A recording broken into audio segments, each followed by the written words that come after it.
जायफोरा आंनि नाम्बारखौ सोंबाय थादों बे बिथांमोनहा दिनैनि बे भिडिअआव आंनि नाम्बारखौ मोनगोन आरो नोंथांमोनहा माबोरैहाय फेसबुकनिफ्राय बा फेसबुक पेजनिफ्राय रां खामायनो हागोन बा मानि आर्निं खालामनो हागोन बिनि सोमोन्दै आं बे भिडिअखौ लाबोनाय जादों। नोंथाङा भिडिअखौ जोबजासिम नाय। हेलो लोगोफोर, खुलुमबाय। आंनि मुङा अमृत बसुमतारी। नोंथाङा नायदों बड'टुब इउटिउब चेनेल। दा दिनै आङो नोंथांमोननि सिगाङावहाय मोनसे गोदान भिडिअ लानानै फैबाय कमिउनिटि टेबावहाय। दा बेवहाय आङो कुइसन खालामदोंमोन नोंथांमोनहा बबे रावावहाय भिडिअखौ नायनो मोजां मोनो होननानै। मोनसे हिन्दी बर' मिक्स आरो अनलि बड'। बेवहाय नोंथांमोनहा बिनि गेजेराव बबे भिडिअखौ मोजांसिन मोनो होननानै आङो मोनसे भटिं लाइन खालामदोंमोन। दा बेवहाय गोबांसिन भटआ फैदों बर' रावावहाय, मिक्सआवबो एसे फैदोंमोन, बेनिफ्राय हिन्दीयाव खमथार। दा आङो बेवहाय बुजिनो मोनबाय माने आंनि गासै साबस्क्राइबारफोरा नोंथांमोनहा आंखौ नोंथांमोनहा सापर्ट खालामदों, नोंथांमोनहा गासै जोंनि बर' माहारिनि गोजा होननानै आङो मिथिनो मोनबाय। बेनिखायनो आङो बर' रावावहाय भिडिअ खालामनो थि थांखि लाबाय। दा नोंथांमोनहा भिडिअखौ जोबजासिम नायलांबानो जाबाय। दा दिनैनि भिडिअआ जागोन नोंथांमोन फेसबुकनि सोमोन्दै, फेसबुकनिफ्राय माबोरैहाय मानि आर्निं खालामनो हायो बा माबोरै रां खामायनो हायो आं बिनि सोमोन्दै गुवारै फोरमायगोन। एबा मनेटाइजखौ माबोरै खालामनांगौ बा मनेटाइज खालामनायनि थाखाय मा क्राइटेरिया दं आं बिनि सोमोन्दै गुवारै फोरमायनानै होलांगोन बे भिडिअनि गेजेरजों। दा बिदिब्ला भिडिअखौ स्टार्ट खालामदिनि रायजोफोर। जाय बिथांमोनहा दिनै बे आंनि चेनेलावहाय गोदानै भिजिट खालामफैदों नोंथांमोनहा प्लिज चेनेलखौ साबस्क्राइब खालामनानै हो आरो भिडिअखौ लाइक एन्ड शेयार खालामनो दाबाव नोंथांमोन। आरो जाय बिथांमोनहा चेनेलखौ अलरेडि साबस्क्राइब खालामखाबाय नोंथांमोननिसिम रोजा रोजा आंनि गोसो गोरबोनिफ्राय सुखुथ्र'हायै बा सानथ्र'हायै साबायखर बावहरनाय थाबाय। दिनै सासे मानसिनावहाय मबाइल गंसे दङ, बेहाय फेसबुकथ' बयनावबो प्रफाइल मोनसे दं, नङा होमबा? दा जोङो बेवहाय खालि मानसिफोरनि फट'खौ नायनानै लाइक खालामनानै होयो, शेयार खालामनानै होयो, कमेन्ट खालामो, बेल'सो।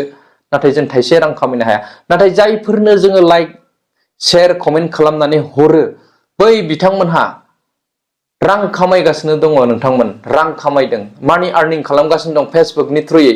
नोंथांनि कमेन्ट हरनाय, नोंथांनि लाइक हरनाय, नोंथांनि नायनायाव, नोंथांनि सापर्टजों बै सेकेन्ड पार्सना माने रां खामायगासिनो दं। जोबोद मोजां खोथा बेफोरबायदिया। नाथाय एक्सप्लेन खालामनानै होआ रायजोफोरनो माबोरैहाय खालामनांगौ सेटआप। दा बिनिखायनो नोंथांमोनहाबो दिनैनिफ्राय आंनि बे भिडिअखौ जोबजासिम नायलांबानो नोंथांमोनहाबो माबोरै मानि आर्न खालामनो हागोन फेसबुकनि थ्रुयै बेखौ नोंथांमोनहा एसेब्लाबो नलेज मोनगोन आरो गोबाङानो मिथिखागौ जानांगौ।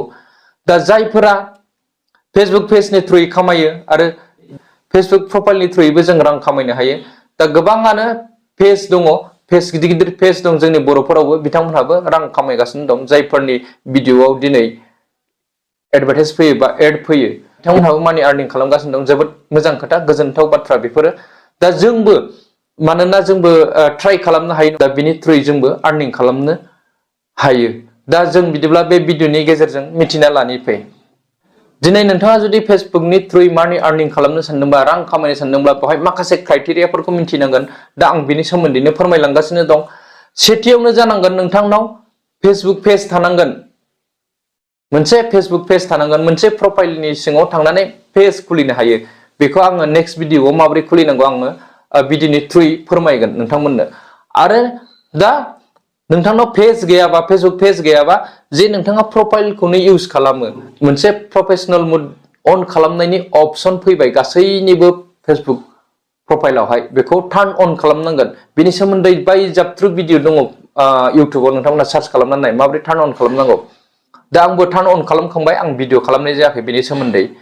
दा नोंथाङा जुदि थाबैनो ग्रथ जानो लुगैयोबा नोंथांनाव पेज बानायस्लायस्लाय नोंथाङा इउज खालामगासिनोखा फेसबुक प्रफाइल, बेखौनो प्रफेसनेल मुड टार्न अन खालामबानो जाबाय।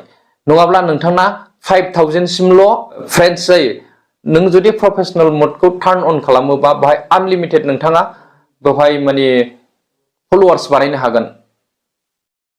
दिनै जुदि नोंथाङा पेज दिनै क्रिएट खालामदोंबा, दिनैहाय पेज बानायजेनदोंबा बा प्रफेसनेल मुडखौ टार्न अन खालामजेनदोंबा, नोंथाङा दिनैनिफ्राय 30 डेज गोजाम जानांगोन।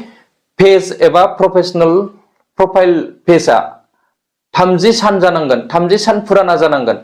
जुदि फार्स्टआवनो 500 फलोवार्स जायोबा नोंथाङा 30 साननि गेजेराव बेवहाय नोंथाङा मोनसे स्टार्ट मनेटाइजेसन अपसन मोनगोन, स्टार्ट अन खालामनाय मोनगोन। नोंथांमोनहा नुदों जानांगौ गावबा गावनि प्रफाइलफोराव बा पेजफोराव 30 साननि गेजेराव 500 500 फलोवार्स जायोबा नोंथाङा बै स्टारनि थ्रुयैहाय मानि आर्न खालामनो हागोन, स्टारनि थ्रुयै फैसा खामायनो हागोन। बेखौ माबोरैहाय? बाहाय माने एसेबां माने हानाय नङा। नोंथांनि पेजआ गिदिर जानांगोन बा प्रफाइला गोबांथार फलोवार्स जानांगोन, अब्लासो खालामनो हागोन। बाहाय माने नों लाइभ फैनायफोराव नोंथांनि अबेबा रिल्स एबा फट'सफोराव सोरबाया अननानै स्टार हरो, स्टार सेन्ड खालामहरो। दा बे रां स्टारा मोनसे रां आरोखि, बाहाय मोनसे एमाउन्ट थागोन। दा बे हिसाबै मोनगोन, सोरबाया अननानै हरोब्लासो। दा बेखौ अननानै हरग्रा मोनगोन ना मोना बे गोजाननि खोथा। अब्लाबो सेटआप खालामना दोनखानाया मोजां। माने सानसे ग्रथ जायोब्ला सोरबा सासे बा सोरबा सासे सानै बा नोंथांनि फलोवार्सफोरा गोबाङानो हरनोबो हागौ। बेनिखायनो बेखौबो सेटआप खालामखानानै दोननाया मोजां। बेखौ नोंथाङा बे अपसनखौ मोननो थाखाय नोंथांनि चेनेला, नोंथांनि पेजआ 30 सान जानांगोन, बेनिफ्राय 500 फलोवार्स जानांगोन। दा नेक्स्टआवहाय जों फैनोसै इन स्ट्रिम एड, मोनसे इन स्ट्रिम एड। दा बेनिफ्रायनो गोबांसिन रां आरजिनो हायो बा गोबांसिन रां खामायनो हायो रायजोफोर। इन स्ट्रिम एड, बेहायनो गोबांथार प्रब्लेमबो फैयो। दा इन स्ट्रिम एडखौ नोंथाङा मनेटाइज खालामनो थाखाय नोंथांनि चेनेलावहाय पेजआव 5000 फलोवार्स नांगोन बा प्रफाइलाव 5000 फलोवार्स जाखांनायनि उनाव आरो मोनसे क्राइटेरिया दंबावो। नोंथांनि पेजआवहाय बा प्रफाइलाव 30 साननि गेजेरावहाय मोनबा भिडिअ आपल'ड खालामनाय जानांगोन। गोलाव भिडिअ, लं भिडिअ बा लाइभ फैनाय जानांगोन। नोंथाङा 5 मिनिटनि गोजौआवहाय मोनबा भिडिअ आपल'ड खालामनांगोन। बेवहाय भिउसबो फैनांगोन। दा आरो मोनसे क्राइटेरिया दंबावो, बेवहाय 60,000 मिनिट वाच टाइम नांगौ नोंथांमोन। 60,000 मिनिट वाच टाइम 60 डेजनि गेजेराव, 60 साननि गेजेराव, बे 60 सानसिम थायो। नोंथाङा बे क्राइटेरियाखौ कमप्लिट खालामजोबोब्लासो नोंथाङा इन स्ट्रिम एडखौ अन खालामनो हागोन। इन स्ट्रिम एडनि थाखाय मनेटाइजआव सेटआप खालामनो हागोन बा मनेटाइजनि थाखाय रिभिउआव हरनो हागोन नोंथांनि फेसबुक पेज एबा प्रफाइलखौ। दा 30 सान जाखाबाय, मोनबा भिडिअबो आपल'ड खालामबाय बा आरो 60,000 मिनिट वाच टाइमाबो कमप्लिट जाबाय। सेटआपनि अपसन फैगोन। दा नोंथाङा खालामबानो जाबाय। आं स्क्रिनाव होगोन आंना माबायदि फैदोंमोन बेफोरखौ आङो खालामहरखाबाय। दा बेनि भिडिअ लाबोगासिनो दं। आरो बिनिफ्राय जानांगोन नोंथांनि चेनेला साफ सुथ्रा, साखोन सिखोन जानांगोन। बेवहाय सोरनिबा भिडिअखौ खावनानै आपल'ड खालामोबा नोंथांनि चेनेला माब्लाबाबो मनेटाइज जानाय नङा। बे 100% सियर नोंथांमोन। आनअरिजिनेल कन्टेन्ट प्रब्लेम फैबाय थागोन नोंथाङा। आरो आं बाहायनो मोनसे आइडिया होखायो बे भिडिअनि गेजेरजों। 30 सान जाखांनायनि उनाव मोनबा भिडिअ आपल'ड खालामदो। मोनबा भिडिअआवहाय लं भिडिअ आपल'ड खालाम। हागौमानि लं भिडिअ बा नोंनाव वाच टाइमा थाबैनो गोबां जागोन। आरो नोंथांमोनहा जुदि थेरा बेख्रायै माबा मोनसे खेंसालिया आइडियायै वाच टाइमखौ कमप्लिट खालामनो रोङोब्ला बेखौबो खालामनो हागोन। बाहायबो मनेटाइज जागोन अब्लाबो नोंथांनि चेनेला।